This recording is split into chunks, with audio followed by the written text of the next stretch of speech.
RRB NTPC के previous year के question paper हम सॉल्व कर रहे थे। कंपाउंड इंटरेस्ट का ये तीसरा क्लास है। इससे पहले 2 क्लास हो चुका है। आज हम चक्रवृद्धि ब्याज की दर और चक्रवृद्धि ब्याज के लिए समय निकालना सीखेंगे। ये क्वेश्चन आपके सिर्फ आरआरबी के लिए ही नहीं बल्कि दूसरी सभी भर्ती परीक्षाओं के लिए बहुत महत्वपूर्ण है। सारे सवाल को हम ट्रिक से बनाएंगे। पहला क्वेश्चन, एक कंडीशन बता रहा है कि एक पैसे को 6600 रुपए को अगर हम चक्रवृद्धि ब्याज के हिसाब से इन्वेस्ट करते हैं तो 2 साल के बाद वो 7986 रुपए हो जाता है। तो पूरी प्रक्रिया में ब्याज की दर कितनी है जबकि गणना चक्रवृद्धि है। ठीक है, तो जब भी ऐसा सवाल आएगा तो उसको बनाने का सिंपल तरीका यह है कि आप टाइम पीरियड देख लीजिए।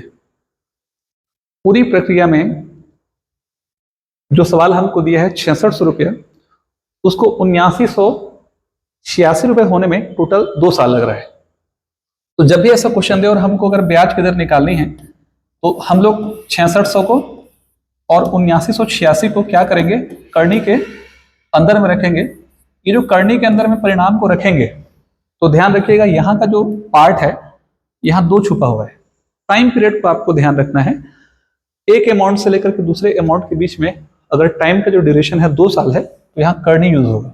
2 इनडायरेक्ट छुपा हुआ है। 3 साल रहता तो यहाँ घनमूल निकालना पड़ता, यहाँ वर्गमूल निकालना पड़ेगा। अब क्या हो रहा है, इसको आप सरल कीजिए। सरल कैसे होगा, 7986 को हम डिवाइड कर देंगे किससे, 6600 से। 11 से कटेगा, 11 से 77, 2 बचेगा, 11 2 22, 11 6 का 66, 11 6 का 11 सुनो 11 सुनो।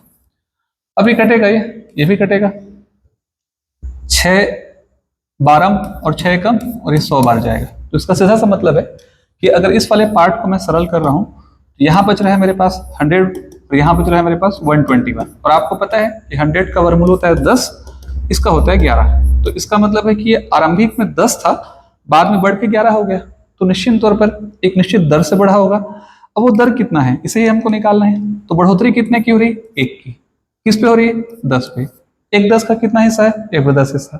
तो परसेंटेज कैसे निकालेंगे, सिर्फ 100 से मल्टीप्लाई कर दीजिए तो सीधा सीधा यहां से मुझे आंसर निकल जाएगा 10%। यानी पूरी प्रक्रिया में ब्याज की दर कितनी हो जाएगी, 10%। 6600 रुपया आरंभिक राशि थी, बढ़ के 7986 हो गई। टाइम पीरियड 2 साल था। तो 6600 और 7986 को हमने करनी के अंतर्गत रखा। यहाँ 2 छुपा हुआ है, मान के चलिए। सरल कीजिए उसको। सरल करने के बाद जो बचेगा उसे और इजी कर लीजिए, करनी हटा लीजिए। 10 से 11 हुआ तो 1 की बढ़ोतरी हो रही है 10 पे, यानी 1/10वां भाग, और 1/10वां भाग को ही हम बोलते हैं 10%।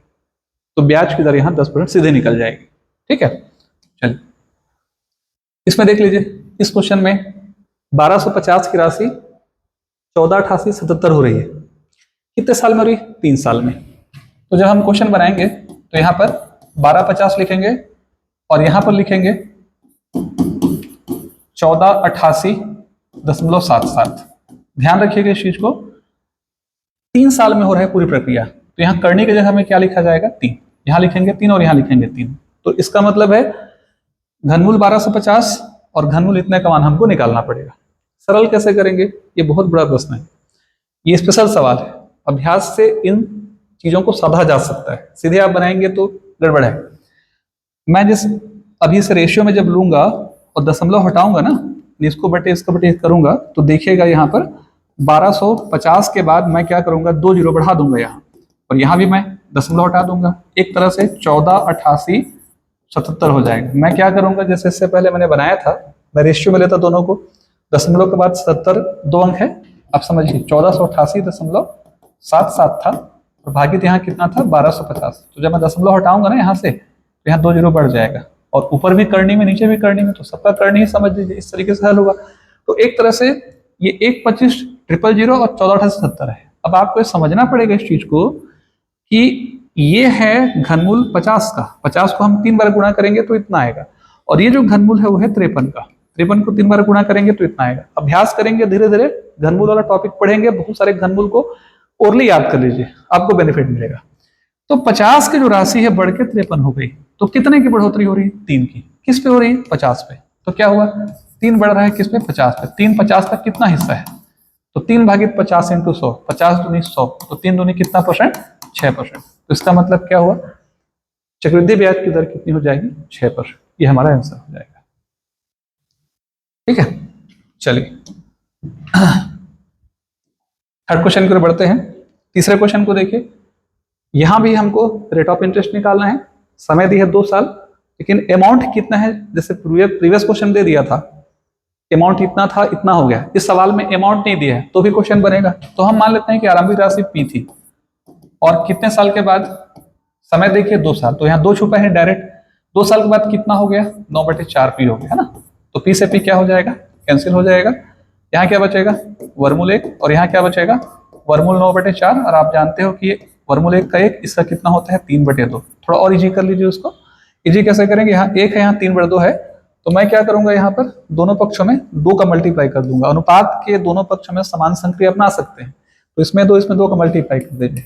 2 मल्टीप्लाई 1 रेशियो 2 मल्टीप्लाई कितना? 3/2। ऐसा किया जा सकता है। तो उससे क्या होगा? ये 2 हो जाएगा और 3 हो जाएगा। तो मतलब 2 था, बाद में 3 हुआ, तो बढ़ोतरी कितने की हुई? 1 की। किस पे हुई? 2 पे। तो 1 2 का कितना हिस्सा है? तो 1 2 का कितना है? 50%, है ना। तो यहाँ पर रेट ऑफ इंटरेस्ट कितना निकल जाएगा? 50%। चलिए अगले क्वेश्चन में हम लोग ध्यान रखिएगा इस चीज को। अगला क्वेश्चन देखिए, रेट ऑफ इंटरेस्ट अभी हमने निकाल लिया 3 प्रश्नों में। अब हम समय निकालेंगे। यहाँ पर क्या हो रहा है? 4400 रुपया हमारे पास था और बाद में क्या हो गया? 4576 हो गया, है ना। ये प्रिंसिपल है, ध्यान रखना है इस चीज को। और ये क्या है? अमाउंट है। ब्याज की दर कैसी है? 8%। देखिए दर कैसी है? 8%। अब 8% सामान्य स्थिति में है, लेकिन जो पूरी प्रक्रिया में जो कैलकुलेशन करना है अपने को, वो कैलकुलेशन कैसी होनी चाहिए? छमाही होनी चाहिए। और कल भी आपने पढ़ा था कि छमाही गणना पे क्या होता है? छमाही गणना पे जब हम क्वेश्चन बनाते हैं तो दर क्या होता है? आधा हो जाता है। तो 8 का आधा कितना हो जाएगा? 4%। समय कैसा हो जाएगा? डबल। समय तो दिया नहीं, समय तो हमको निकालना है, तो समय को हम निकालते हैं 2n। तो देखिए इस बनाने का 2 तरीका है अपने पास। इस क्वेश्चन को हम लोग 2 तरीके से बनाएंगे। पहले सिंपल तरीके से बता रहा हूं मैं आपको, उसके बाद इसको हम लोग ट्रिक से बनाएंगे, है ना। मतलब सिंपल का मतलब ये भी थोड़ा शॉर्ट ही है, लेकिन एक बढ़िया तरीके से हम इस क्वेश्चन को बनाएंगे। अब देखिए अमाउंट का फार्मूला होता है P 1 प्लस R/100 का पावर कितना होता है? n। प्रिंसिपल कितना है? 4400 रुपये लगाया था आपने, एक निश्चित अवधि के बाद बदला हुआ दर 4% है, ध्यान रखें छमाही गणना के कारण। और समय को आपको डबल लेना जरूरी है, प्रोसेस में डबल होगा। 6 माही गणना पर वो 2n रखना जरूरी है, n नहीं रखिएगा। और यहाँ पर अमाउंट कितना है? 4500 कितना है? 76। सॉल्व कीजिए तो 45 76 भागित अगर मैं 4400 करूंगा तो काटिए उसको, यहाँ क्या हो जाएगा? कटेगा। अब यहाँ पर आएगा 1/1 और यहाँ आएगा 1/25 और पूरे हाथ कितना हो जाएगा? 2n। तो आप देखेंगे, काट लीजिए इसको ना, 11 से कटेगा, 11 चौके 44, 1 बचेगा, 17 हो जाएगा। 11 का 11, 6 बचेगा, 11 छिक्का 66 हो जाएगा। 11 चौके 11 सुनो, 11 सुनो, फिर 400 आएगा, फिर काट लीजिए उसको, 4 से काट लीजिए, 4 एकम 4, 4 सुन 4 चौके 16, 4 फिर काट लीजिए तो कटेगा, तो हो जाएगा 2 पंचे 2 दूनी 4 दूनी 4 छिक्का, ये 26 आ जाएगा, ये 25 आ जाएगा, है ना। तो देखिए आप सॉल्व कर रहे हैं तो देख रहे हैं कि क्या दिखाई दे रहा है आपको। यहाँ पर इधर आ रहा है 26, इधर आ रहा है 25, और इस तरफ कितना है? एलसीएम निकाल के सॉल्व करेंगे ना यहाँ पे, तो 25 प्लस 1/25 और पूरे घात कितना होगा? 2n। तो देखिए यहाँ 6/25 है, इधर 26/25, पूरे का घात कितना है? यहाँ n है। यहाँ पर 2n है ना, यहाँ 2n है। अब यहाँ कुछ नहीं है, आधार समान है और बराबर का साइन है, तो 2n किसके बराबर होगा? 1 के बराबर होगा। तो n बराबर कितना हो जाएगा? 1/2। 1/2, यहाँ ध्यान रखिए 1/2 वर्ष, 1/2 वर्ष, क्योंकि n को आप वर्ष के रूप में ले रहे हो, तो n/2 वर्ष मतलब 1 छमाही, या आंसर आएगा 6 माह, 6 मंथ। तो 6 महीने में ये प्रक्रिया जो है क्या हो जाएगी? पूरी हो जाएगी। तो एक तरीका तो ये है, आप इस मेथड का प्रयोग हम कर सकते हैं, है ना। इस तरीके से आप क्वेश्चन को बना सकते हैं। उसके बाद इस क्वेश्चन को आप बनाएंगे तो देख सकते हैं कि लेंथ इसका कितना बड़ा हो गया। तो आप इतने बड़े तरीके से अगर क्वेश्चन बनाएंगे तो दिक्कत है ना, कठिन है, समस्या है। तो इस तरीके से क्वेश्चन को बनाने की बजाय हम दूसरे मेथड का प्रयोग करके बनाएंगे। इसमें आप ऑप्शन ले सकते हैं, जैसे उदाहरण ले लीजिए, है ना, कि आपको देखिए ये 4400 था और 4400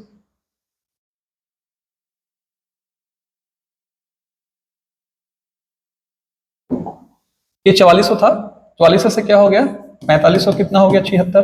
तो निश्चित तौर पर यहाँ पे क्या हो रहा है, यहाँ से 176 हमारा क्या बन रहा है, ब्याज बन रहा है।